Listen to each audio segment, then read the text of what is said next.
responsabilidad de comento, ¿no? Estar al frente de esa institución. Y bueno, un gusto también estar con ustedes. Espero no cansarlos, ¿no? No voy a ser tan incisivo en algunos detalles. La charla tiene un título bastante comprometedor también, ¿no?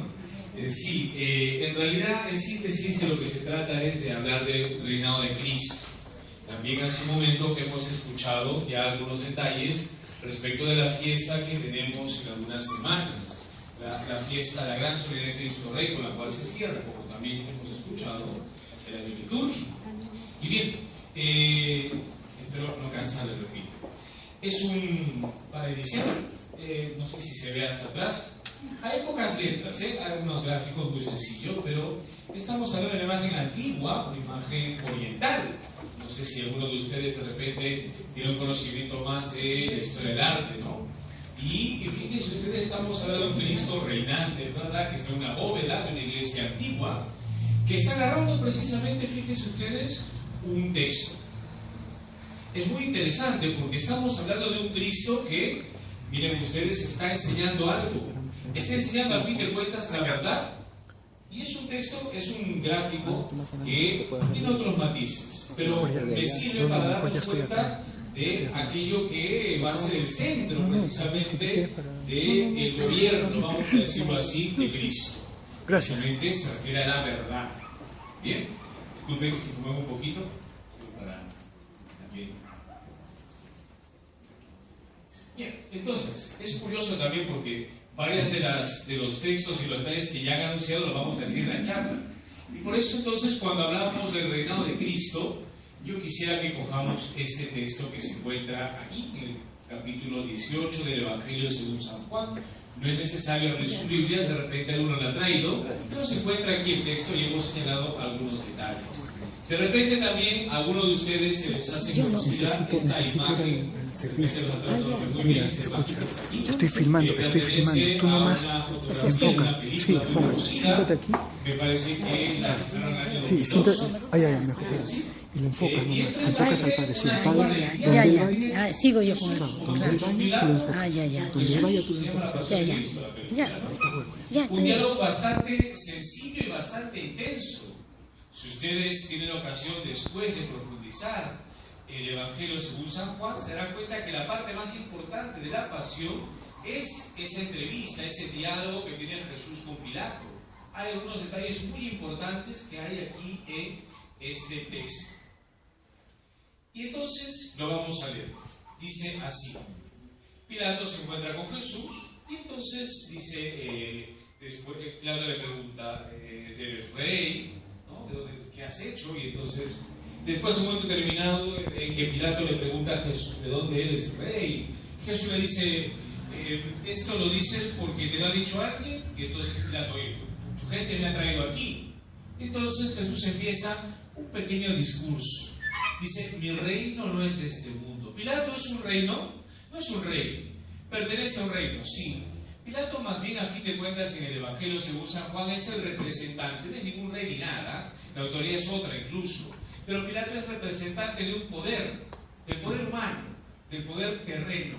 Más que hablar de un poder civil y tal, estamos hablando de un representante magno, de un poder, que es un poder del de Roma, un poder militar, un poder que, como de repente muchos de ustedes saben, sujeta a la gente por medio de la violencia. Y Pilato es un digno representante, vamos a decirlo así, de ese tipo de reinos. Pilato está pensando en un reino terrenal, en un reino terreno que se consigue, repito, con violencia. Pilato está representando a un tipo de gobierno, vamos a decirlo así, inquisitorio, un gobierno que se impone, un reino, un gobierno, como saben ustedes, que también está entretejido de mucha corrupción. Ese es el gobierno del cual Pilato, para ese texto, es responsable. Y miren, a fin de cuentas estamos hablando no solamente del diálogo entre Pilato y Jesús, vayamos un poquito más allá, y hay un diálogo entre el reino terreno, vamos a decirlo así, no es enfrentamiento, pero un cara a cara entre un reino terrenal y un reino espiritual. Hace mucho tiempo, no aquí, sino después en el siglo V, un hombre llamado Agustín de Hipona. De repente algunos de ustedes lo han escuchado, ¿no? San Agustín, en un libro que se llama La ciudad de Dios, decía que precisamente en el interior del hombre había un encuentro entre dos reinos, entre dos gobiernos, entre dos ciudades. Precisamente una ciudad que se amaba a sí misma hasta el desprecio de Dios, así decía, la ciudad de los hombres, la terrenal, y una ciudad más bien que era lo contrario, un amor a Dios profundo hasta el desprecio de lo terrenal. Estamos hablando de la ciudad de Dios. Miren ustedes, a fin de cuentas, esta imagen es muy gráfica para que nos demos cuenta que hay enfrente dos tipos de poderes. Y esto se refleja, repito, en el texto. Jesús le dice: mi reino no es este mundo. Con eso basta, porque no hay ningún enfrentamiento, no debería haberlo, entre Pilato, el reino de este mundo, el reino terrenal, y el reino de Jesús. El reino de Jesús es de otra categoría, vamos a decirlo así. Y por eso Jesús dice: si mi reino fuera de este mundo, las cosas ya serían distintas. Si yo estuviera aquí prácticamente sin ningún tipo de combates, una cuestión más. Pero mi reino no es de aquí. Pilato no entiende de qué está hablando. Pilato tiene una mirada plana. Por eso dice: luego tú eres rey. Sorprendido. Y Jesús le dice: sí, como dice, yo soy rey. Y miren las palabras que dice Jesús. De repente no se ve atrás porque están de color verde. Para esto he nacido. He sido destinado para eso, para ser rey. Y Jesús utiliza otras palabras muy interesantes aquí. He nacido para dar testimonio de la verdad. Es interesante entonces la combinación, la equiparación, la asociación, mejor dicho, que hace Jesús. Un reino que no es de este mundo, pero un reino que refiere como punto central la verdad. Y no estamos hablando de una verdad como la que podemos escuchar en una universidad. No, estamos hablando de una cuestión mucho más profunda. La verdad de Jesús, de la cual está hablando Jesús, es una verdad que involucra no solamente la inteligencia, una verdad que envuelve a todo el hombre, una verdad que viene de Dios, una verdad que supone que el hombre tiene que ir mucho más arriba, un designio, podríamos decir, de lo alto, que supone que el hombre que está tirado en el piso prácticamente suba y participe de la vida de Dios. Con lo cual estamos hablando de una realidad mucho más profunda y mucho más grande. Pero para entender ese tipo de cosas hay que ser de ese mundo. Y Pilato es de ese mundo. Tendríamos que decir que no es de ese mundo. Con lo cual, ¿comprende lo que está diciendo Jesús? No lo comprende. Por eso a continuación dice que es la verdad. Pilato tiene otras verdades. Pilato, más bien, cuando habla de la verdad, está hablando de la sujeción del poder político. No nos olvidemos que en aquel tiempo Roma, como entra a las provincias conquistadas, entra por la violencia. Y Pilato sabe que si no cuida su pellejo, perdón la expresión, viene otro y simplemente lo elimina. ¿Se entiende cuál es la verdad de Pilato? ¿Y qué diferencia hay entre lo que está diciendo Jesús? Jesús está hablando a este nivel, entiéndase, y Pilato aquí. Hace mucho tiempo, otro hombre muy conocido en Oriente, no entre nosotros de repente, que también es del siglo V, un poquito antes, perdón, siglo V, también siglo IV, siglo V, se llamaba San Juan Crisóstomo. De repente alguno por ahí lo ha escuchado. Decía una cuestión interesante. Mientras el Hijo de Dios, mientras Jesucristo habla a este nivel, decía, los hombres, decía San Juan Crisóstomo, mientras Cristo habla a este nivel y refiere cosas altas, decía, los hombres están acostumbrados a reptar. ¿Sabe lo que entiende lo que se está diciendo, no? Está en el piso. Esa es la diferencia, a fin de cuentas, entre lo que plantea Cristo y lo que plantea un poder terreno como el de Pilato. No entiende. Y eso en la historia no solamente pasa aquí, sino pasa siempre. Entonces, a mí me interesa que en primer lugar tengamos presente de que no hay, desde el texto bíblico, no hay una confrontación. No la hay. Sin embargo, este poder terrenal no entiende el poder divino, el poder alto, el poder sobrenatural del cual habla Jesús. Y por tanto, aunque Pilato y todos los hombres sean admitidos o al menos tengan abierta la puerta del reino de Cristo, no van a poder entrar. ¿Hasta aquí estamos? Bien. Vamos entonces a la siguiente, porque una vez que hemos introducido aquí las cosas, de lo que se trata es de hablar del reino de Dios. Y vamos a hablar entonces un poquito más del reino de Cristo. Tenemos otra imagen, de repente no se ve muy bien aquí. Es una imagen también bastante conocida, es un Cristo crucificado tal Velázquez. No sé si alguno de ustedes la conocerá un poquito más. Parece sencillita, ¿no? No, es una obra artística. ¿Por qué se las traigo? Porque según el texto del Evangelio, este es el lugar en el que Cristo reina. Uno está pensando en el reino como de repente una cuestión totalmente inmensa, pomposa, de repente como los reinos decimonónicos franceses, ¿no? Estamos hablando de Versalles. ¿Han escuchado hablar de Versalles ustedes, no? Y de María Antonieta, y de Luis XIV, Luis XV, Luis XVI, ¿no? Uno puede pensar en una corte versallesca inmensa. Y no estamos hablando de eso. Miren ustedes, ¿qué corte versallesca es una cruz? El libro de Deuteronomio decía: maldito el que cuelga de un madero. Miren ustedes, para los judíos, tienen la plena idea. Y la cruz era un lugar, era el peor suplicio, era el suplicio en los romanos dado para los malhechores. Miren ustedes, qué contradicción. Ahora ya no hablamos simplemente de una falta de entendimiento. Aquí sí añadimos un detalle más. Hay una contradicción entre las formas de pensar del mundo y la forma en que Cristo quiere que nosotros, y Dios en el fondo, quiere que nosotros vivamos. ¿Sí? Esta imagen nos hace recordar que este es el trono de Cristo. Pero vayamos a más detalles, que creo que son los más importantes.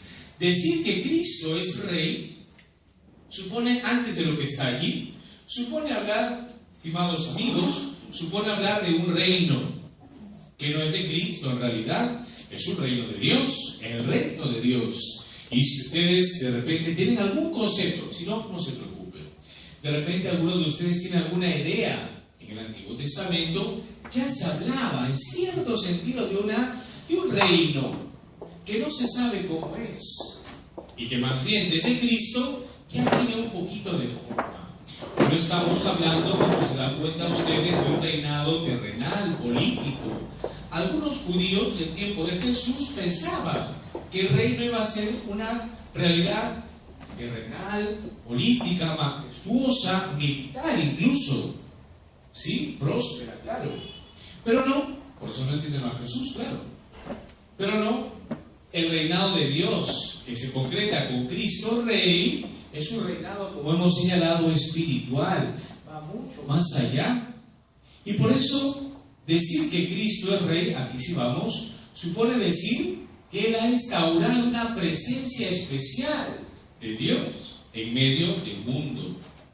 Dios nunca ha sido ajeno y nunca es ajeno a su creación, a cada uno de nosotros. Pero tenemos que decir una gran verdad, para decirlo gráficamente, porque tampoco es así. Dios está aquí, vamos a decirlo así, ¿no? De modo gráfico, no es que esté en el cielo, de arriba, entiéndase, ¿no?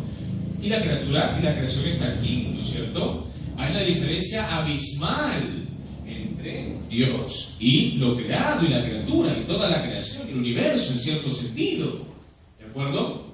Pero hay una huella concretamente de Dios en cada cosa, en cada acto, mejor dicho, en cada sujeto, en cada ser de la creación hay una pequeña huella, y la huella más grande, como sabemos, ¿quién la tiene? El ser humano.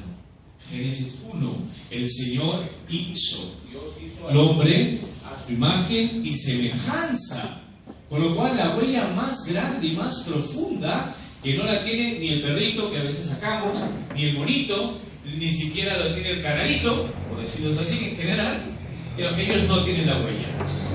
El niño sí la tiene, el perrito no. Es decir, que el hombre es mucho más valioso. Hay una presencia especial de Dios. Pero claro, una cosa es que hay una pequeña huella y otra cosa es que Dios vaya acercándose al hombre, o mejor dicho, a la creación. Esa dinámica en que Dios se va acercando se fue dando en la historia, hasta que en un momento determinado ese Dios hizo que su Hijo no solamente mirar a la creación y participe de la creación, sino que se haga uno. Entonces, por eso les estoy poniendo aquí, desde el momento en que Cristo se hace hombre, el Hijo de Dios, mejor dicho, se encarna, ya Dios tiene una nueva forma de estar, se hace uno de ellos. Es una cuestión muy bonita. Nuestro querido Papa Benedicto XVI, lo recuerdan ustedes, ¿no? Decía a propósito de las fiestas que se nos acercan en un mes, un poquito más de un mes, la gran fiesta de la Navidad, decía que, a propósito del niño Jesús, decía que Dios no ha tenido mejor forma de acercarse al hombre para reclamarle amor al hombre, haciéndose un niño frágil que reclama atención, que reclama cariño. Rebeca. Así lo decía, para que nos demos cuenta simplemente que Dios tuvo una nueva forma de estar voy a entre decirle los algo hombres cuando se a Lupe, ¿ya? el Hijo de Un Dios, ratito. como dice también San Pablo, se encarna, se hace uno, goza de todo lo que tenemos nosotros y hay una nueva presencia de Dios. Ya no solamente tenemos una huellita, sino más bien podemos ver algo de Dios, y eso lo explica muy bonito el cuarto evangelio, pero vamos a dejarlo de lado. Y entonces sabemos que Jesucristo, cuando ya es mayor, dice: el reino de Dios, conviértanse, porque está cerca el reino de Dios. Y miren entonces, con la presencia de Jesús, hay una nueva forma en que Dios está con los hombres. Por eso les pongo aquí, su presencia en medio de los hombres desde la encarnación ha supuesto ya la llegada del reino. Cuando Cristo entonces se encarna, se hace hombre sin dejar de ser Dios, ya hay una nueva presencia. Dios acompaña a los hombres de otro modo, ya no los mira desde lejos. Al hacerse uno, comparte sus alegrías, comparte sus penas, comparte las tentaciones también, porque como saben ustedes, Cristo fue tentado. ¿Estamos? Hay una diferencia, claro. Cristo comparte toda la condición humana menos algo, el pecado. Eso sí. Pero fíjense ustedes, Cristo palpa como Dios y como hombre la realidad del ser humano. Y porque Cristo palpa, sabe también, en una misión, sabe que el hombre no puede ser el mismo. El hombre está atrapado, el ser humano está atrapado en una realidad que lo enajena, que lo hace salir de sí, una realidad que se llama pecado. El apóstol Pablo, después, claro, lo advertía muy bonito en la carta a los Romanos, cuando decía precisamente que hace el mal que no quiere. Pablo se da cuenta de que tiene cosas buenas, de que ha sido creado por Dios, pero a veces se tuerce. Lo que nos pasa a nosotros también, a mí también pasa, con ganas, yo me confesé el día de ayer. Y en realidad debo decirles que, fíjense ustedes no se proponen hacer las cosas bien y a veces les sale algo por allí chueco, para decir de modo más popular. Vale, las mentiritas de siempre. Esas cositas a veces, fíjense ustedes que pues son pequeñitas o a veces son más grandes, lastimosamente a veces. En nuestro caso, en todos, pues más grande se llama pecado. Pero hay una gran verdad. Una vez, les pongo el ejemplo que nos puede pasar, y ojalá no les suceda, una mentira, viene otra, viene otra, viene otra, y así entonces hablamos de una bola prácticamente que nos empapa y nos aplasta. Sí, pongo este ejemplo porque esto que pasa con una cuestión tan pequeñita pasa con cosas grandes. A veces uno va conversando con personas jóvenes y con personas también un poco adultas y les van a decir, me dicen a mí sacerdotes, nos dicen a los curas: padre, yo quiero salir de este problema, de estos vicios, de estas cosas, pero me gana. ¿No hemos escuchado eso a veces? Bueno, pues eso supone que a veces el ser humano se inserta en una espiral de pecado que lo jala. Y a veces el hombre quiere salir y a veces no quiere salir. Esa es la realidad que Cristo ha palpado en el ser humano mientras se encarnaba, no porque le pasara a él, sino porque lo ve sus discípulos, lo advierten y aparte lo sabe porque es Dios. Y entonces el Señor sabe que ha venido al mundo precisamente para restablecer y elevar la condición del hombre. Por eso quiere sacarlo de esa espiral que se llama pecado. Y por eso Él asume en la cruz las consecuencias de ese mal que se llama pecado. Y eso supone que entonces renueva todas las cosas. Y como Rey, precisamente va a renovar todas las cosas en la cruz. En la cruz uno puede contemplar el dolor de Cristo, sí, pero también en la cruz y en el momento de la pasión, cada uno de nosotros, seamos católicos o no, aquí sí me mando un poquito más allá, seamos católicos o no, en la cruz estamos llamados a contemplar la vergüenza de nuestro pecado, no porque Él sea una vergüenza, sino porque es una consecuencia de nuestra desgracia.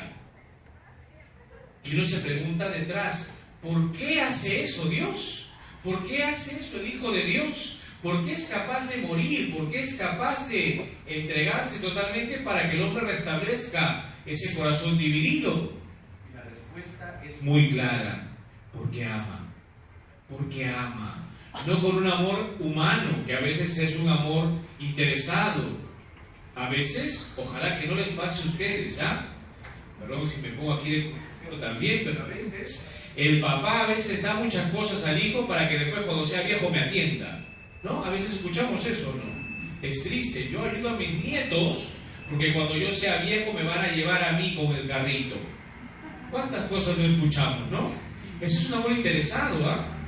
Hay que tenerlo muy en claro, ¿eh? Suena feo, pero es la verdad. ¿De acuerdo? Entonces, el amor humano, en el mejor de los casos es ese, ¿ah? Porque hay otros casos que son peores, ¿no es cierto? El amor humano muchas veces es interesado. El amor humano es calculador. Doy para que tú me des, ¿o no? Sí, ojalá no siempre. Pero muchas veces no es así. El amor de Cristo es distinto porque es un amor incontaminado, limpio, un amor de entrega, que no espera que la gente que no espera que el hombre le retribuya. Ya quisiera, pero no lo espera. Y eso es lo que nosotros vemos en la cruz. Precisamente aquel que el Señor envía, que Dios envía para salvarnos, se pone como modelo y se pone a gobernar, entre comillas, desde la cruz. Por eso les pongo el segundo punto. Cristo es Rey desde la cruz. ¿Y qué supone ser rey? Ya no tenemos reinos aquí, salvo dos reinos un poquito menos raros por allí, ¿no? Etcétera. Pero, ¿qué supone hablar de rey? Supone hablar de gobierno, supone hablar de poder. Y claro, desde la cruz Cristo tiene un poder especial para atraer a los hombres hacia su Padre. Ese es el reinado de Cristo. No es un reinado déspota, violento, sino más bien es un gobierno desde arriba, desde la cruz. Un gobierno desde el cual Cristo jala a los hombres, los saca del pecado y los lleva hacia su Padre. Ese es el reinado de Cristo. Un reinado que no solamente se dio en un momento determinado hace 2000 años, un poquito más. Un reinado que se instaura allí y continúa. Un reinado que no es, repito, terrenal, sino más bien de tipo espiritual. Un reinado que intenta atraer a todos los hombres, ahora y hasta el momento de su muerte. Un reinado que será consumado a fin de cuentas cuando ya todo desaparezca. Pero un reinado, un poder, vamos a decirlo así, que no violenta, ya les he dicho. Y por eso entonces que respeta hasta la última fibra de libertad del hombre. El Señor tiene un poder estupendo e infinito para transformar el corazón del hombre. Pero si el hombre no quiere, no pasa nada. No es que Dios no pueda cambiar al hombre. Lo que pasa es que si nosotros salimos con un paraguas, no nos mojamos. Si nosotros, ahora que estamos contando el problema de las radiaciones ultravioletas, ¿no? Si realmente uno quiere, de repente algunos jóvenes quieren broncearse, se ponen pues un litro aquí de 200 FPS, no se van a broncear, entiéndanse, ¿no? Es decir, que si uno pone un muro, Dios que puede cruzarlo, no lo quiere hacer. La libertad es un don, uno de los dones más grandes después de la vida, claro, que Dios ha otorgado al ser humano y nunca lo va a violentar, nunca. Y por eso entonces es un reinado que, aunque es infinitamente poderoso, ¿de acuerdo? No es que no sea eficiente, sino que se hace ineficaz, no él, sino se hace ineficaz cuando el corazón del hombre está cerrado. Eso le pasa a los judíos. En el Evangelio hay un montón de textos, eso le pasa a tanta gente. Dios quiere cambiar las estructuras del hombre, ¿ah? Vayamos, dejemos el Evangelio y vayamos a la actualidad. ¿Ah? Dios quiere cambiar las estructuras, pero si el hombre no se deja, no pasa nada. Para que vean ustedes hasta dónde aguanta Dios. ¿Ah? Esa es la oferta que Dios hace. La oferta de Cristo desde la cruz. Una oferta que supone una transformación.